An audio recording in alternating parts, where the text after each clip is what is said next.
Hello, good morning, afternoon, or evening, depending on where you are signing in from. Though I suppose it's not afternoon so much as middle of the night for some parts of the world right now. Welcome to this Global Voices Insights with a focus on Latin America as part of the Climate Justice Fellowship Program, an initiative that pairs Sinophone and Global South journalists to co-write stories about the environment and social about the environmental and social impact of Chinese development projects under the Belt and Road Initiative. It's also known as the BRI. Um, Most of us know this, but I'm going to say it anyway. The BRI is China's flagship global connectivity and economic development project, where it's investing money in building industry and infrastructure across the world to boost its development capacity and soft power. Going to jump right in and let our panelists introduce themselves. So let's start with you, Alicia. Hello everyone. My name is Alicia, and then I'm a journalist independent journalist from Taiwan. I also do filmmaking. My focus areas is like human rights, migration, and climate justice. And then I am one of the climate justice fellows 2024. Yeah, thank you. Could you also just quickly tell us what your region of focus and what aspect of China's presence you've been investigating? Okay. I cover a wide range of topics. A lot of focus on the Asia regions. But I also covered like Latin America, the Middle East, and Europe. While I was on a fellowship, Gabby, Venezuelan journalist, and we examined several topics, including the pause in the extraction by Chinese oil companies, following Ecuador's historical referendum, and then tensions in between like local communities and Chinese gold mining companies. We also focus on like China's expanding role in the lithium triangle, spanning Argentina, Chile, and Bolivia. We well the each story is like, I wouldn't say that that's like an investigation, but we try to like look at the nuances of like China's investments and its policies, and how these investments impact like local communities, and then the local policies as well. Thank you, Alicia. Lais, let's move on to you. Hi, everyone. Good evening from São Paulo, Brazil. My name is Laís. I'm a Brazilian journalist, and I cover mostly tech and the intersections with human rights and politics. So I'm not really an environmental journalist. So that's why this fellowship was so interesting to me.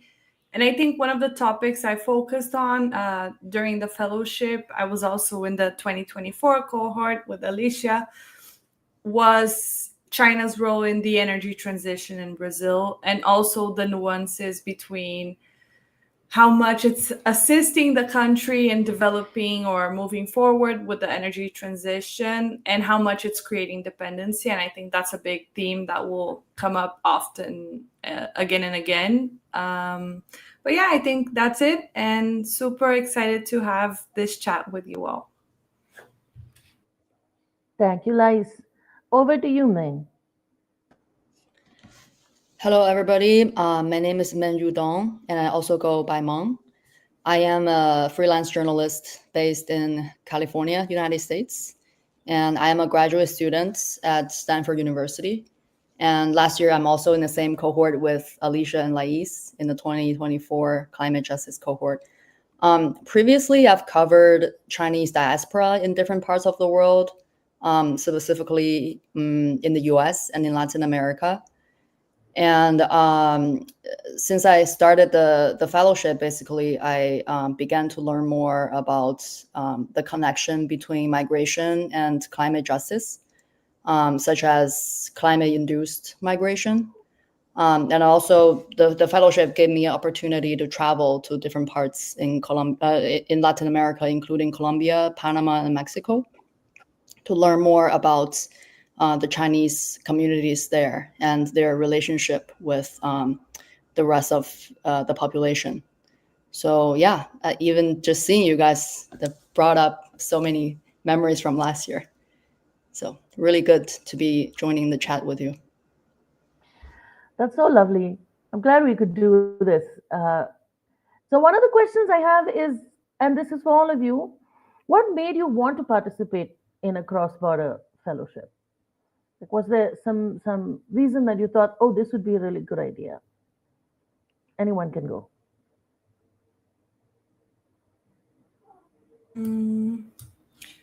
I can take a chance at it. I think what really fascinated me was the opportunity to work together with Sinophone journalists and not like feeding from the reporting that comes out of China, but actually building something together.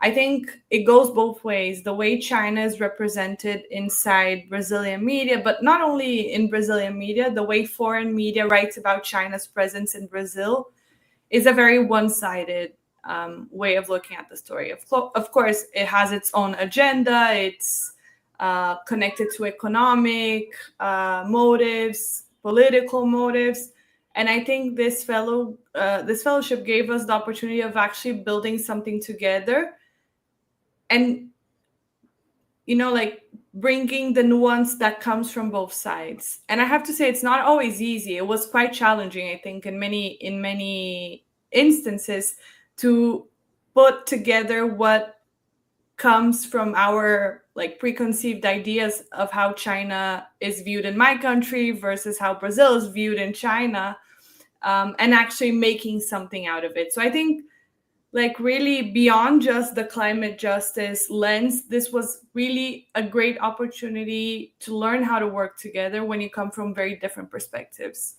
And then I also think, like, for me, I've been trying to get myself more into climate journalism at the intersection with technology, because I think it's honestly like one of the biggest crises of our time, and I cannot afford to say I don't cover climate. I need to be covering climate, and I think this was a really interesting way in, looking at things with nuance, like not only with a critical lens, but also trying to see what is the positive that can come out of these stories. So it was a great opportunity. Alicia, Mong, I saw you both nodding. When Lice talked about learning things and a new perspective, things that challenged her perspective on China itself. So, would you like to share something about what you learned through this process that made you challenge your perspective on China, on Latin America, and all these relationships? Yeah, I can go first. Yeah, I think that we actually talk about this in the meetings and in Nepal, when some of us, well, most of us, it was a great memory. We had great times, like 3 whole day trainings, and then we discussed about the challenges we faced together while writing like stories together. I think one of the challenges we face is that when we talk about China, that actually means a lot of things. There's not just one China. If you break it down, it could mean like the government, the central government. It could mean like local governments. When we talk about Chinese investments, that could be the private sector, public sector, or if there's like a private sector, that could be state-owned companies, or stay affiliated, or like a private hold companies, and that could mean like very different things. And if you talk about China, like, it also mean individual, like they are just like Chinese citizens working in foreign countries, and then working for this company, but not necessarily to believe or understand and the bigger pictures of what the companies have. I think so what really struck me, so when I was reporting on the ground in Argentina, was and I met like 4 Chinese citizens. They were working in northern Argentina. It's a very remote place, and then they have like no Chinese restaurant nearby. They have like nothing. It's like they, they are like they were familiar to before, and they didn't speak any Spanish and nor English, and they were just like super lonely there. So like when I'm a Taiwanese journalist, and but when they met me and they were like, wow, like they really wanted to talk to me and show me around, and then they talk about that how much sacrifice they made to leave the country, leave family behind, and then working for a state-owned company. So there's kind of like a human side of stories, and the thing is that also very important, and then haven't been reported much. So when I was like in Latin America, I really felt like that's like a gap that we can try to fill as a Sinophile journalist, a fellow. And so I think that's like a challenge to understand this nuance. Because even for me, when I was like covering China's other topics like political topics, social topics, and it's very often like just that jump into the conclusion or like perceive China as a whole, but there's like a lot of nuances and complicity in that. So I think this fellowship really helped us learn about that. Yeah, and to build upon what Alicia Lai said, I think one of the things that I really have come to appreciate about covering Latin America or covering China's relations with Latin America was how relatively open the information landscape is compared to some other regions that I've reported on.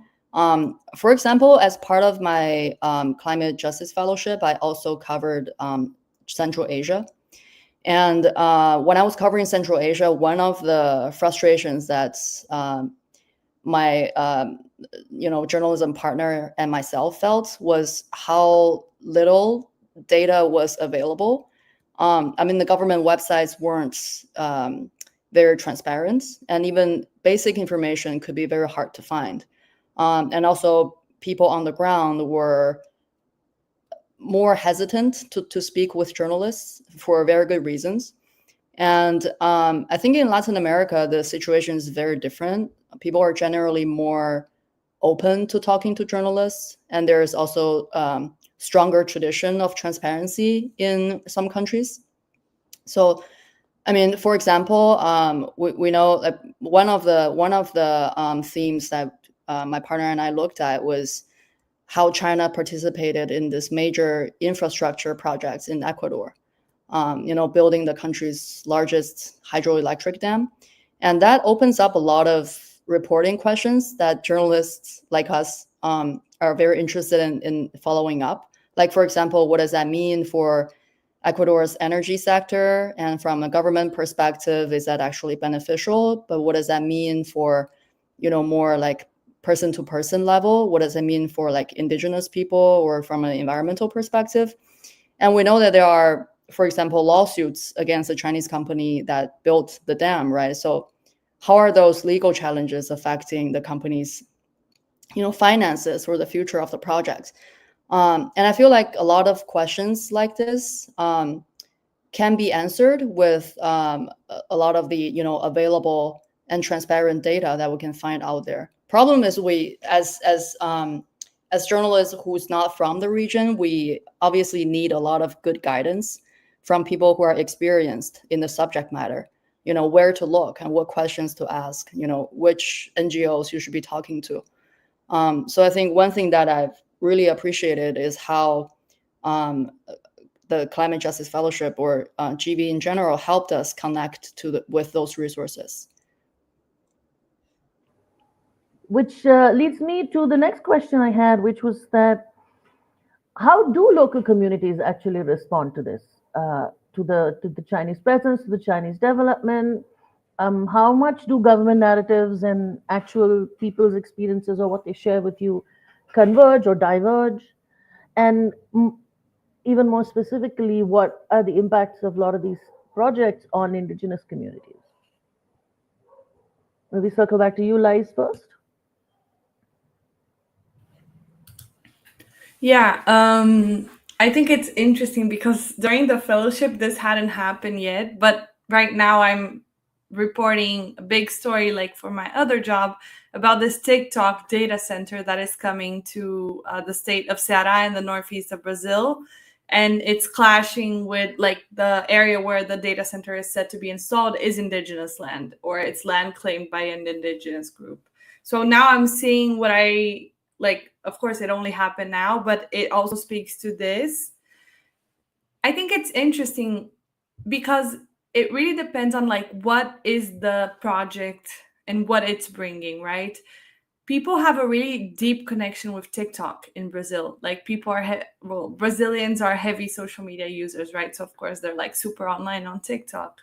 So there's like this mixed feeling between we really love TikTok, we're users, we see the value of TikTok for our own communication or like being online to communicate our own demands, but we're very pissed off that this is coming to compete with us for like our water and resources, right?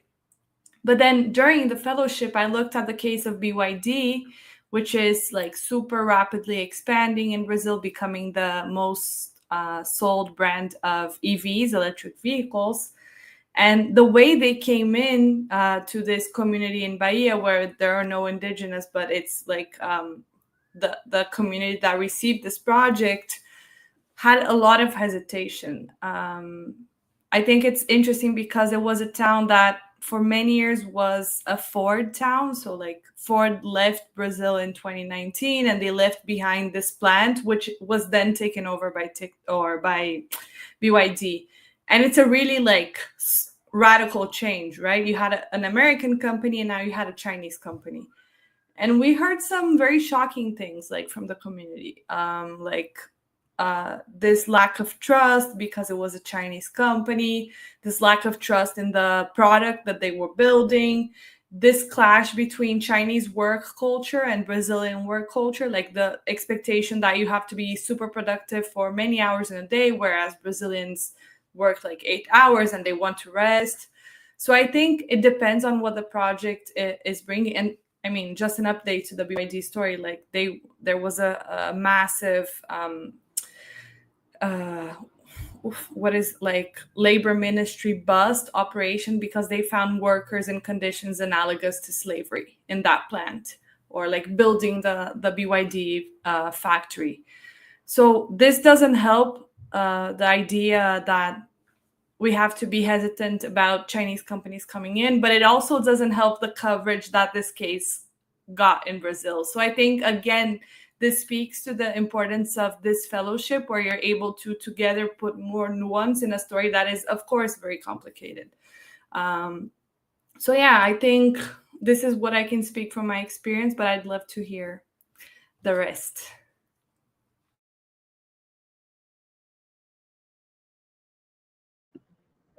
Yeah, build on that. I think what I think when Bagabi and I, when we were working on those stories, it's like very challenging to understand what the community's views from afar, because the first few stories we were basically doing, we were covering those stories remotely, and then it's like because of a lot of barriers, because maybe the remote and no the good internet connections. So often what we can do is to connect to the advocacy groups. They are more outspoken and then talking about those topics. They are definitely the one of the voices, but it's like very hard to really understand the power dynamics within the communities or in the region. Giving an example, when I was in Jujuy, northern Argentina, I was like trying to understand like Chinese Lithians communities and their roles in the communities there. And when I visit the community, even within the communities, like the peoples have like strong disagreement with one another. And then it's like, so the lithium's project is like located around like 4-5 main communities, and some of them get more benefits from the companies, and some they didn't get that much. Or that the water pipelines is like the water extraction is one of the environmental impacts for this the lithium's like mining. And some of them so the companies kind of like agree with like building like water pipelines, collaborating with the local government, and some like get more benefits from it, and some to get less. So it kind of also affects what they say to media. So we met like one of the advocacy groups, and they were like really against like all the minings companies, and then what struck me is that just like how fishy and shady that was, like everything's kind of set up, and then they just like took out their phones and then filming us, and then wanting us to like convey that their message. But when I started talking to other communities, they did have really different views. Some of them's like kind of like not completely against like a mining companies. They hope that to like work with them and then see what they could do together. So when I was there, it's like the communities doesn't really have like a very strong views about on like Chinese companies. For them, it's like mining companies or foreign companies, and then what they do in the communities. And one important things I learned was that some of the mining companies, they are actually a joint venture. So the companies that plays a huge role there, actually a company from a Canadian company and then a Chinese company, and these two also work with the local government. So I think so when I was there, it's like, and it's very hard to just ask a question, how do you think about, what's your views on like Chinese companies? For them, it's more about our communities, and then what is like a foreign mining companies do or impact our community, and what the power dynamic, and then what could do better. Because I think the majority of people who we talk to, they are not saying like we want to kick out these companies. It's like, okay, what we could do better, and then work together with like the local community. So I think that's like also what this fellowship like helped me learn about that. I remember our editing and our managing editor Philip, like he was like, hey, take your time to observe. You don't have to write anything right away, just to observe and learn. And then I think that really helped. Just like, I'm really new there. That was the first time I was there. If I speak like some Spanish, it doesn't mean like I know much, or if it doesn't mean that I know much about like that area. So I think that really helped me understand better what different communities want, and the perspectives from the companies as well. Yeah, on that immersion, I feel like we really got the chance to be like a mini anthropologist, right? To just be in the community and listen to, talk to people without necessarily having a story or storyline in mind. And I feel like in terms of how like each and every individual local community viewed about Chinese people or Chinese investment, that's also connected to like how long of a tradition the country has had in regards to Chinese migration. So for example, I visited this Mexico city in Mexico that's along the US-Mexico border called Mexicali. The city has had a really, really long tradition of Chinese migration. It's basically built by Chinese migrants and the locals together. So they've had like many, many generations of, Chinese merchants who, started their own business, restaurants, hotels. And a lot of the second and third generations are, biracial children.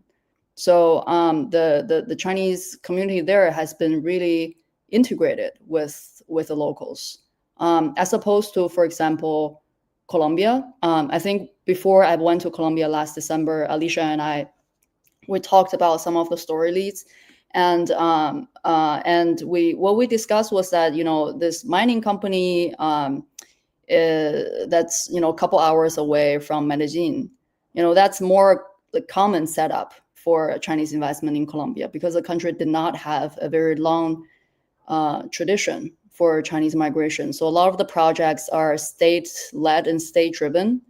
It did not have a lot of organic migration from China to there.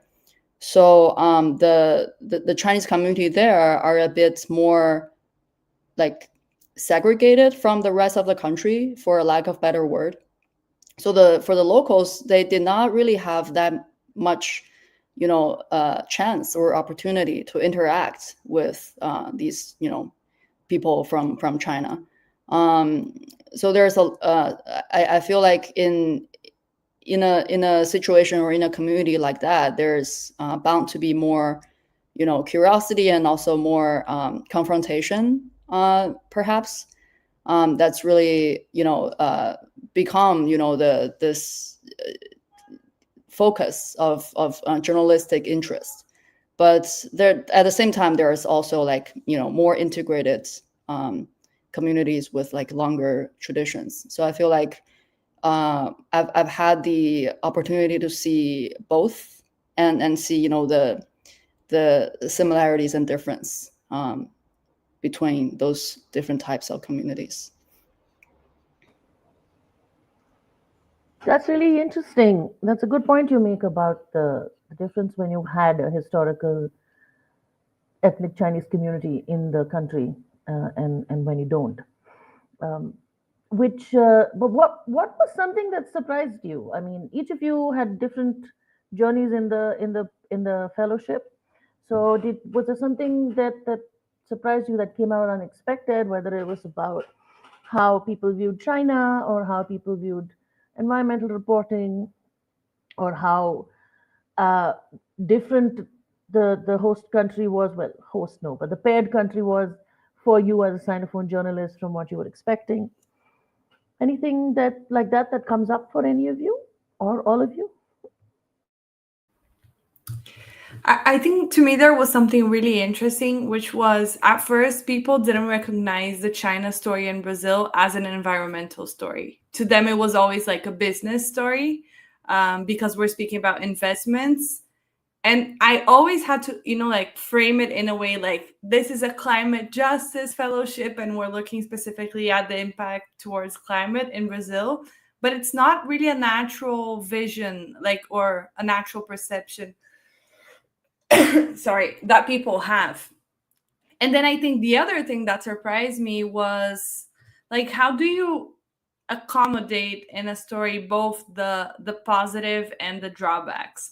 And I mentioned this in my first when I started, which is how do you acknowledge in a story that yes, China's presence in Brazil, for example, in the solar panel industry, which was a story we looked at, is really good because it's actually pushing us towards adopting more solar panels. But at the same time, it's creating dependency and stifling competition from local brands. So in a way, we only have these many solar panels today because China came in first and developed this sector and started doing something when nothing was actually there. But how do we evolve from this? And I think this is the big lingering question out of my fellowship, which is great. We are super thankful that China came in and developed so many things, kind of gave us the push towards the energy transition and climate transition. But how do we walk on our own feet right now? And I think this is something I'm seeing the government actually struggling with right now, which is how do we measure or how do we balance out China's presence inside Brazil in a way that we're not getting even more dependent, but we're also benefiting from what they can teach us? So I think that these were the two things that really surprised me.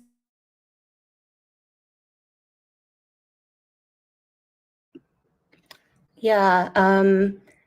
For me, also there are two main points that surprised me. One is the the policy level. So when we were looking at the, like China's like climate policies, and I also learned that how like pioneers or the leading um, roles that China actually plays and like the green energy.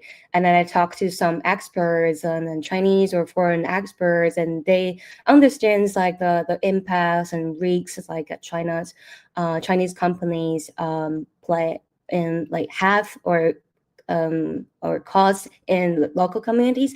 But on the other hand, so, like also reckons that how much developed and then in terms of volumes and quality, for example like a solar, if you talk about like solar energy, China has like produced like more than 90% imported more than 90% of solar panels to Latin America, and then lithium's mining as well is also playing like leading roles, and so it's like the huge imbalance in the industries, that also makes like the like local governments will feel like, well, what other options I have? It's like a like if we're working with like Chinese companies or Chinese governments, we can get like a not just cheap but also like good like products with good quality. But it's like talking about like policies. I think like the Chinese governments also understand, and then they also set the goal, like the like Chinese like President Xi Jinping also set like clear goal. I forget the like exact details, but they have a goal about like when they are gonna end like the carbon emission, and then so they have like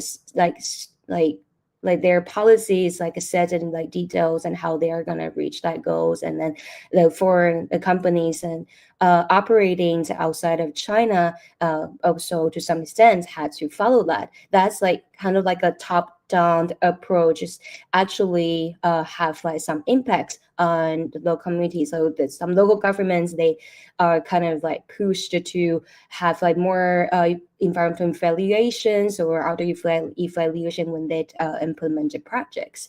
And so in terms of that, things like also helped me learn a little bit more like nuances of like China's like climate policies.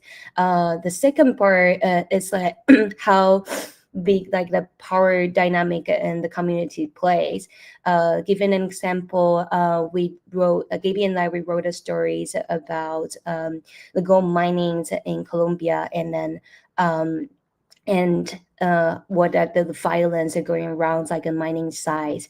And I was very surprised because normally I think I was very surprised how active the Chinese companies who play there. So it's the Jin company, how active did they work with the local community. And this was quite rare because um, often like Chinese companies approach is like they get there and then like they will play like a really like low key approach, but that Zijin companies actually were very active and also both online and offline.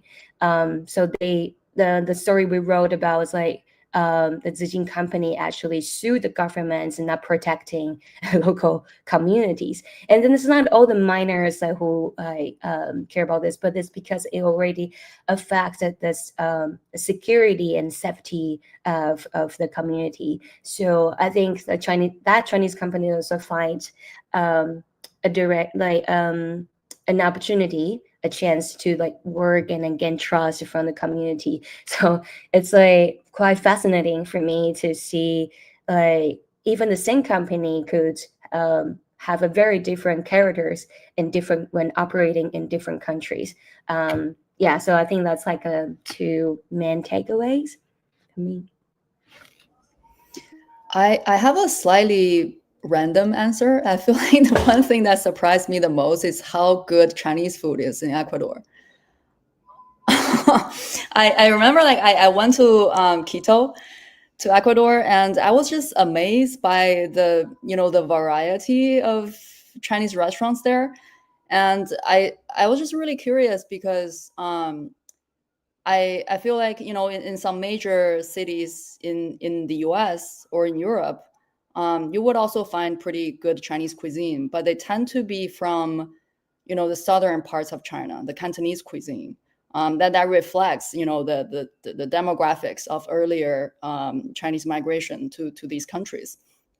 But in Ecuador is a really interesting case because the country has both like, you know, state-led infrastructure projects such as, you know, the hydroelectric dam that we talked about, but also like more recent organic migration from China, right? And a lot of these migrants, you know, they started their own business. They moved to Ecuador for different reasons, and it seems to me that, you know, the demographics that's reflected in more recent migration from China to Ecuador is like it's not as regional as compared to some of the, you know, trends in other Northern American or European countries.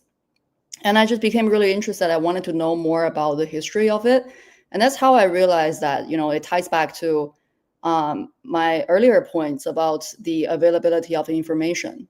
I wanted to know more about basically when did, you know, Chinese migrants started to move to Ecuador.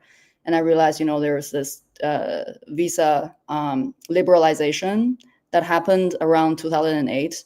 And there was also research studies that cited, you know, behind the scene policy negotiations between China and Ecuador and how that, you know, visa policy came to be. And I feel like it's to me, it's pretty amazing that, you know, these resources exist because in many other regions in the world, if you wanted to dig into, you know, the behind the scene policymaking history, it's pretty hard to find. And a lot of the data, the numbers, if you want to know, like for example, the you know, infrastructure projects broken down by regions, or the number of immigration broken down by years, those data are pretty hard to come by. But I feel like one thing that surprised me, and also I found pretty lucky, is that there's just a trove of information out there. You just need to know where to find, and that, you know, that comes back to, you know, working with an experienced journalist from that region who can guide you through these hoops. So I'm hearing that the pairing was really, really fruitful for all of you, that you really feel like you benefited from working with the journalist from the other country, which is really nice to hear because it's definitely helps us feel like our project was done right. All right, I'm going to have one last question for you, and then I think we can look. I think we've had at least one comment so far. Perhaps some more will come. Otherwise, I have many more questions. But the main question I wanted to ask you is who bears the burden of China's resource extraction in Latin America? And whose voices are missing from mainstream coverage of this issue? And take it away. I think that's a really important question to be asking right now. And it's really like the communities who are on the front lines of these projects, be them like TikTok data centers now, or mineral extraction, or solar panels that are being installed and changing the landscape of the country. And I think, you know, in a way, this relates to this gap between government narratives and how this information reaches the communities, because this is oftentimes done without consulting the communities. Like, this is literally what we're seeing in the TikTok case right now. The indigenous, the Anase indigenous, they are going to court against TikTok because they weren't consulted in this project. Literally, they only learned about it because of a story I wrote in April. And this is a massive project coming to their doorstep, right? And this is a story that repeats itself in so many Latin American countries, in so many different projects. And I think if we understand this, first, us as journalists, but also like the people who are developing these projects, that there is a different way to come in. a way that is more mindful and respectful of the communities, where you build consensus together and you reach an agreement about what type of, like, what will this project look like, what is the use of resources it's going to make. Because I don't think, like, there is an opportunity where if these projects are done in a way that is respectful, communities will see the value in them, and there is a way that they could benefit from them. But the way this is being done right now is extremely violent. And this is not only like on Chinese companies, but it's also like our governments in Latin America are also to blame, because they are the ones who are having closed door meetings with these companies and not letting communities know. They only learn about it when the project is coming up. So yeah, I think like the easy answer is communities on the front line of the projects are bearing the burden, but there is an opportunity for us to do differently. I am built on that. Things also, what I realize is not only like local communities, but also like local ecosystem, and future generations are bearing burdens, not just like China's resource extractions, like resource extractions. That's all. And what when I was in Argentina, I visited a really small town called Sisquix. They only have like a 1,000 like people living in the town. Well, it's not a town; it's just like a small village, and then it was very remote in a high like wetland, living in the high wetlands, and then it took us like a 3-4 hours drive to get there, and it was very dry and then very underdeveloped. And we talked to the community's members, and especially female members, and they have a lot of worries about their next generations, because these companies like play a huge roles in the communities. One of the teachers who taught me that many of her students, when didn't really want to continue pursue the education, because the best job options for them is to work at those mining companies. They had better, they can give them better salaries and then stable jobs, and so like many students just like drop out from the school and go there and work there, and they still can get more like more money from the like from their, compared to their peers. And so like that's like what she worried a lot is like for her she's fine if if like that's like she's old already, but she's like she has her students, and then this generation of the communities. I also brought this up to the company, so I feel very grateful to have opportunities to talk to the mining companies directly. They were really cautious about how they were perceived by the media. So through offers like managers were like talking to me, and then they reckon that's the problem.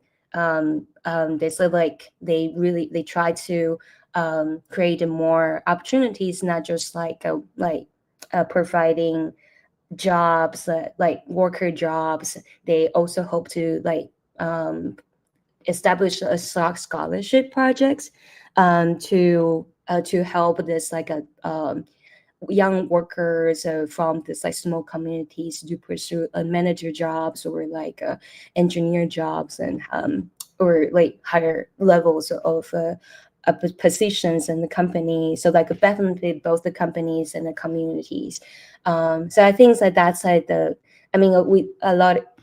Of course, like I think the local communities who live around this like extractions, resource restrictions, so it's the ones at the front lines of impacts of this. Sorry, so if the front lines being impacted by these companies, but I think what often included is like what this could impact to the next generation, and it's very hard to talk about that because you haven't seen it. So they take like we keep asking, okay, is there anything that you already see that the impacts on the ecosystem and blah blah blah, and they were like, no, but it's gonna happen, it's happening, and then it's very hard to prove that, but they deeply worry about what it could what the future they could provide to their kids.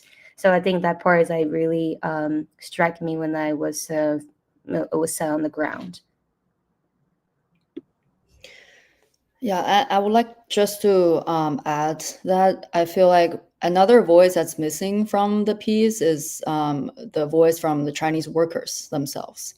For example, what Alicia said earlier about the Chinese workers in Argentina, how they shared with you their frustration of not speaking the language, in a foreign country, not having the kind of food that they're used to. I've heard similar things from Chinese workers in Colombia as well. I mean, the guy who I talked to, eventually he did not agree to be interviewed or named. I think that's one of the main thing about getting their voices or getting their stories told in international media, is that they oftentimes they're in a very precarious situation. They can't go on record and talk about how they feel without jeopardizing their jobs, right? And I think another thing is stories like this, more human-driven story, that really needs like longer time investments. You have to be there and cultivate trust between you and the sources before they would share their stories with you, even if you agree not to name them in your final story. And we've seen, just I think a few months ago maybe, there was this raid in the BYD factory in Brazil, where workers were found to be working under these horrible conditions. So I think that this is also the kind of stories that I would like to read more about, Chinese investments in Latin America and also in other regions of the world. What does it actually mean for people working there, both Chinese workers and the local workers? You make some very good points. Okay, we have about 15 minutes left, so I'm going to look at questions we have in the comments. I see we have one here that says, within Latin America, do you see people distinguishing between Chinese state and private investment?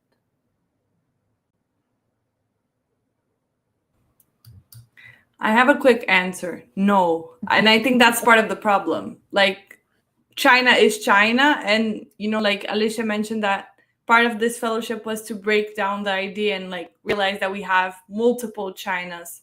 But I think this is the result of bad media coverage for so many years, which is like there's only one China, regardless of state investments or private or like company investments. And yeah, like I think we should all be doing a better job of explaining that one thing is not like the other, that one thing is policy, the other is like business. But yeah, the short answer is no. Like, there's, at least in Brazil, there's not a good distinction. Yeah, I think, and also I think Mengyu mentions that different countries have different cultures and histories at working with like Chinese governments or Chinese companies. So it probably like varies from country to country. But I would say not just like talking about distinguish between like Chinese state or private investment. I think in some countries they don't distinguish much between Chinese and like companies and other companies. So for them, it's like mining companies as a whole, and they are all pretty much all evil. So I think that's like what like local, like some of the local communities like tell me, like for them it's just like they are the ones in power, and we are the one being impacted by their work. And so yeah, I think it's nothing to blend. I think it's more like a media, like journalist jobs, or to make it clear the distinction and then the difference, and so we can we'll be able to like tell better stories. Yeah, I agree, and I think there's also distinction to be made in terms of the Chinese merchants who has this corner store restaurants in my neighborhood versus the Chinese mining company who's like hundreds of miles away, but I know they're in my country, but I've never seen them. I don't know what they do. Um, I think that's also something to keep in mind when we try to approach the difference in terms of state versus private investments.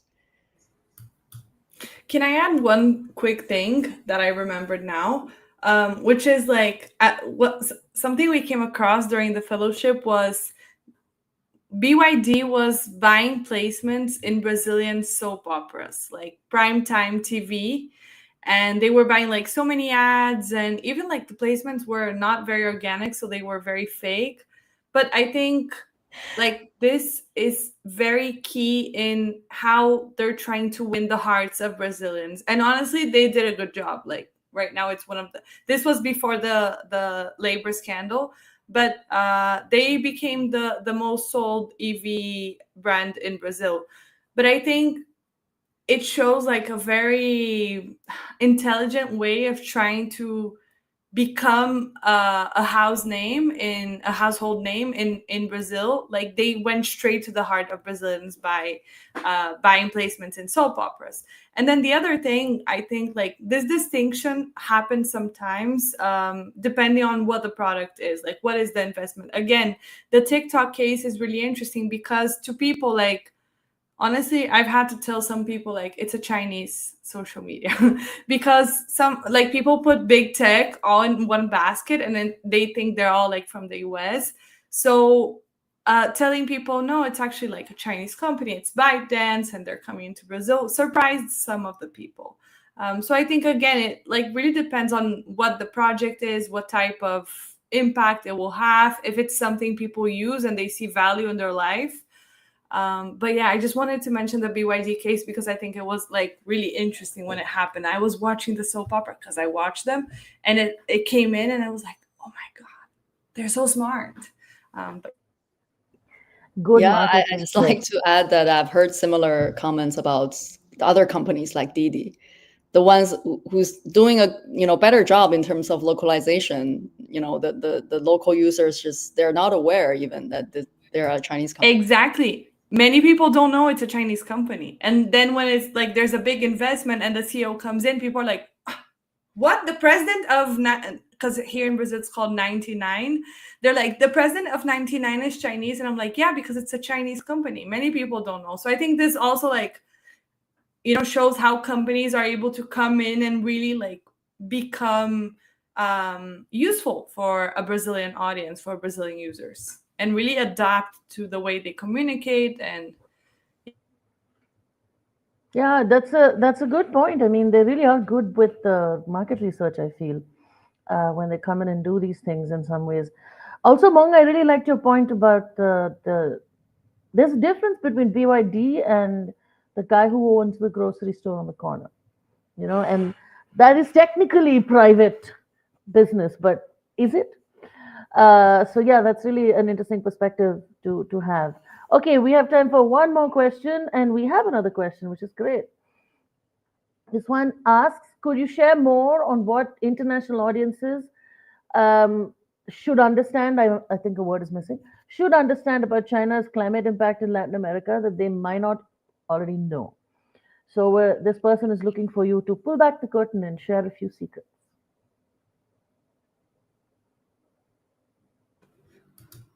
I think I'm gonna insist on the point again, but it's like really the big takeaway from my fellowship, which is China's presence can be at the same time very good and very bad.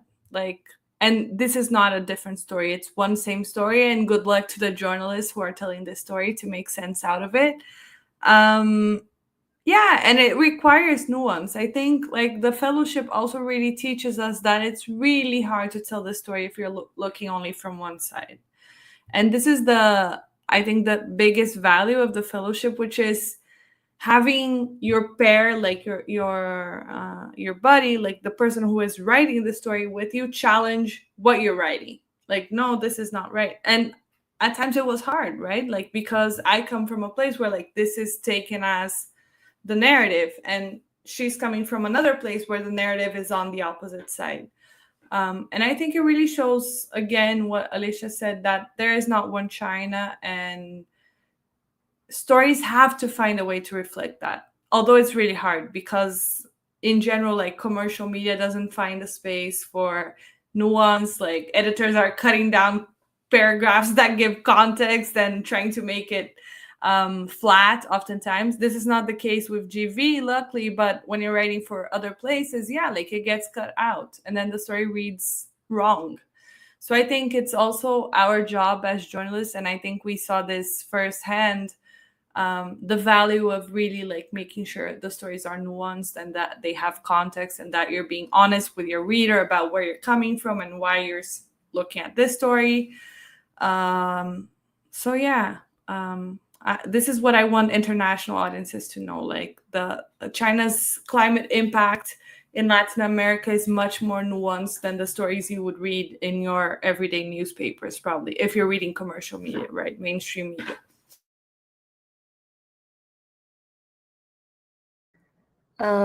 Yeah, I think that's like also what I would say. I agree with like what I just say, and it's like way more nuances on like different Chinese players and the China. So like if you look at like like China's climate impacts that could coming from the government's policies that they are in their projects, and then their goals in terms of reducing like carbon emission. But if you look at the local levels or like the private companies levels, and that also could mean that very different things.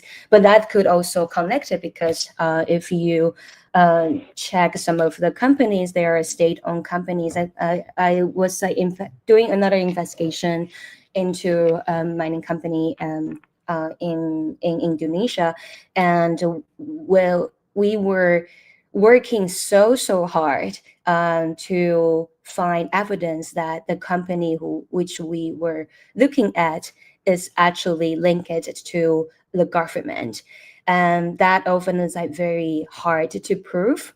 And then it's like not you can't just like say, oh, the Chinese companies have affiliations with the government. Many of them probably do, but it's also hard to prove that they're actually linked to the government, or getting money, or getting like guidance or directions from the government, the central governments directly. And I think that's like what I learned when I was like doing investigations on China's investments overseas. And then I think we were talking about this before, about like Chinese workers, and then Chinese individuals, and those companies. I mean, it's like I think we were like talking more like a generals about like this topics, not necessarily it's like the climate impact, but I think that's also a very important aspect. And yeah, if like the international audience a good hope like try to find, or hope to have like more coverage on this, and human-centered stories. I think that would be very helpful to understand the impact, because they are living there. These workers are living there, living in the community. They probably also have like quite different views of what are the impacts on the communities than the companies or governments have. Yeah, I would just like to add one more thing. I think both the audience and the journalists can benefit from a more localized perspective about Latin America. Just like what we've been talking about, there's no one China and there's no one Latin American country. Each and every individual country is very different. Like, for example, to draw an example from Africa, there's a country like Ethiopia, for example, which their laws and regulations state that for every, if you're a foreign investment, let's say a Chinese factory, so for every Chinese worker you bring in, you have to hire like X number, I forgot the exact number, but like X number of local workers. So what you see is that the end result is that if you go to a Chinese factory in Ethiopia, you will see that most people who work there are locals. And same thing, cannot be said, for other African countries. And I think it's the same in Latin America. In each individual country, there's different process when it comes to whether this Chinese-led energy project can be put in place, and how much community involvement has to take place before a project like that can be put into practice. And I think that both journalists and editors and also audience, when you read a story about broad claims about Chinese investments or energy projects, climate impact in Latin America, I think we should all keep in mind that there's different circumstances in each and every individual countries and communities. That's a great point, Mom. Well, thank you, all of you. This brings us to the end of our conversation. I really enjoyed it, and I really appreciate all the insights you shared with us. For those of you who've enjoyed this, you can read all these stories and far more on the Global Voices website. You can go to the website and look for the Climate Justice Fellowship if you'd like to look specifically for these stories. But we have a lot of stories and from all over the world, and they're really quite interesting. So you might want to read them anyway. And of course, if you enjoy all of this, please consider donating to support our work as an increasingly more complicated funding landscape, especially for independent media. And this kind of journalism that needs to happen, but is not in the interests of, how do I put this, of the larger corporate mainstream landscape. All right, everybody, thank you for joining us. Those of you who are watching this later, thank you for watching. And thank you, of course, to all our panelists for being here. Thank you. Thank you. Bye bye, guys.